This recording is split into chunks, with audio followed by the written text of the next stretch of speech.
Bir neçə gündür ölkənin gündəmini diqqətlə müşahidə edirəm. Özünü Bilgə Xaqanın, Attillanın, Çingiz xanın nəvələri hesab edən insanlarımızın psixoloji portretini anlamağa çalışıram. Sumqayıt şəhər icra hakimiyyətinin əməkdaşının küçədə alma, pomidor, xiyar satan insana qarşı etdiyi kobud hərəkət düz 10 gündür bəxti rəvan, günü firavan, kefi fışqırıq vuran xalqımızın müzakirə mövzusuna çevrilib. Halal olsun, xalqımız bir yeşiyi xiyara görə ayağa qalxıb, icra hakimiyyətinin əməkdaşını ifşa etdi. Nədir? Düz demirəm be ya. Haqlısan, haqlısan.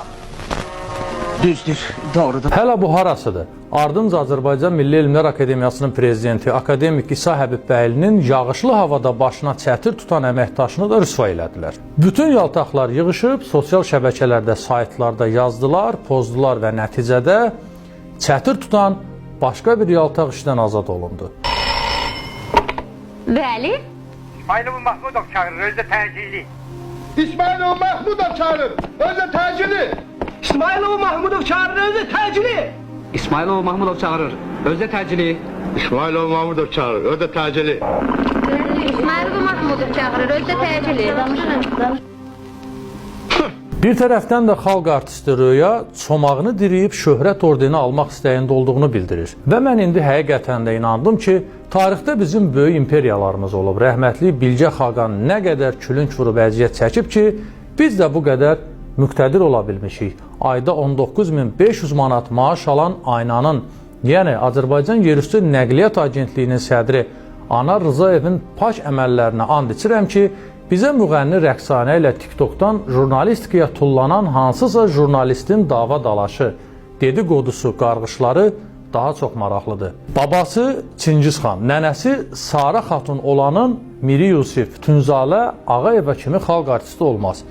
Aynanın əməli salih sədri Anar Rızayevin pak əməllərinə bir daha and olsun ki, Mirzə Ələkbər Sabir sizi nə təhər qoyub getmişdisə, elə o cürdə qalmısınız. Niyə bir-birinizi qırırsınız? Məmurlarımızın alberi şıdırğı gedir. Alimlərimizin, jurnalistlərimizin başı yaltaqlığa qarışıb. Hərə bir tərəfdən qazanır, sən də qazan. Qazana bilmirsənsə, fərasətsiz adamsan. Öl, canın çıxsın. Allah sizi xoşbəxt etsin. Allah hamı olsun canı sağ Olmaz ki, həmişə belə mehriban olar. Mehribançılıqdan yaxşı şey var dünyada. Ən qiymətli şey deyil bəyə bu mehribançılıq. Nədir? Bax, bizim bu şəhərdə 3-4 dənə çörəkli yer var. Hamısı da öz əlimizdə. Ancaq biz bunun qədrini bilmirik. Ay anonimkalar yazırıq ha bir-birimizdən. Özü də insafsız yazırıq. İndi gəlib çıxdıq başqa bir əndirabadi məqama. 40 ilin jurnalisti, çox üzr istəyirəm, 40 ilin jurnalisti adını çəkmək istəmədiyim və adını çəkdiyimə görə üzrlü hesab edin. Azər Həsrət deyir ki, barlara gedənlərin çoxusu Rus bölməsində oxuyan qızlardır. Vaxtilə müxalifətdəki cəbhəşüvənliyi ilə Azərbaycan hakimiyyətini söyüş atəşinə tutan Azər Həsrət xalqın məktəbli tələbə qızlarını şərləyir. Bilgə Xaqanın nəvəsinin bu iddiasına görə barlardakı bütün qızlar Rus dillilərdir. Bəs görəsən kənddən Bakıya oxumağa gəlib əcaib vidə düşən, Türk seriallarının azğın atmosferi altında əndamını bayırda qoyan, çıçıpçı ilə barlarda özünü divarlara sürtən hansı bölmənin qızlarıdır? Ya bu adamın dünyadan xəbəri yoxdur, ya da ölkənin həqiqi problemlərindən danışmağa cəsarəti çatmır. Halbuki və eşitdiyimə görə Azər Həsrətin öz övladları da vaxtilə Rus bölməsində təhsil alıblar. Bu haqda çox danışmaq niyyətində deyiləm. Marağında olanlar yaxın günlərdə Bilgə Xaqanın cəsarətli nəvəsi Azər Həsrət haqqında yazacağım faktlarla zəngin olan geniş statusu Facebookdan oxuya bilərlər. Və unutmaq lazım deyil. Sən Azərbaycan dilinin qədrini bilməyəndə, Azərbaycan dilinin əhəmiyyəti azalanda, Rus dilinin də, İngilis dilinin də, yeni gələndə erməni dilinin də ölkədə əhəmiyyəti artmalı olacaq. Yəni eşşəyə qoyub palanı çırpmaq lazım deyil. Hamı Bilgə Xaqanın başqa nəvəsi Kamran Həsənli deyil ki, Press Klub adlı Qərb maliyyəsinin iniltisinə çevrilən verilişində səhərlər Rus dilini söyüb, axşamlar isə Novxanda yerləşən Silayf restoranında Rus dilində mahnılar oxuyub, evinə pul aparsın. Məişət adamlarının bəşəri dəyərlərdən danışmasının sonu fəlakətdir. Abalım müharibə məni bu günə saldı, Allah sana görsətməsin. Göstərib nə qayracaq, hə?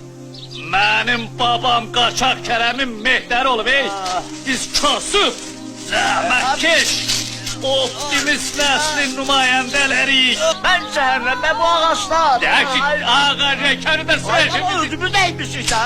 Özümüzü də belə ola elə. И хватит, да! Digər, dünya çox ağır proseslərdən keçir. Ətrafımızda ölkələr müharibə təhlükəsi ilə üz-üzədir. Azərbaycan da daxil, bütün ölkələr ağır sınaq meydanındadılar. İndi müşahidə edin görək, kimsə bu proseslərdən soyuqqanlı şəkildə təhlil edib danışırmı? Şübhəsiz ki, danışa da bilməzlər, çünki səviyyələri çatmır.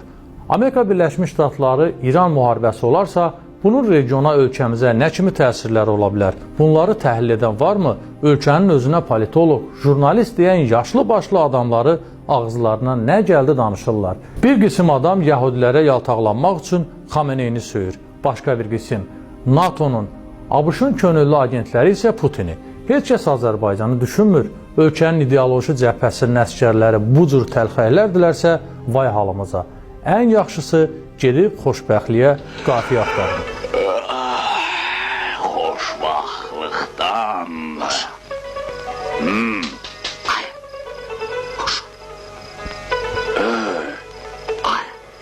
Yaz insan yaz. Yazmıyorsan kellem atıp yatacağım. Ay.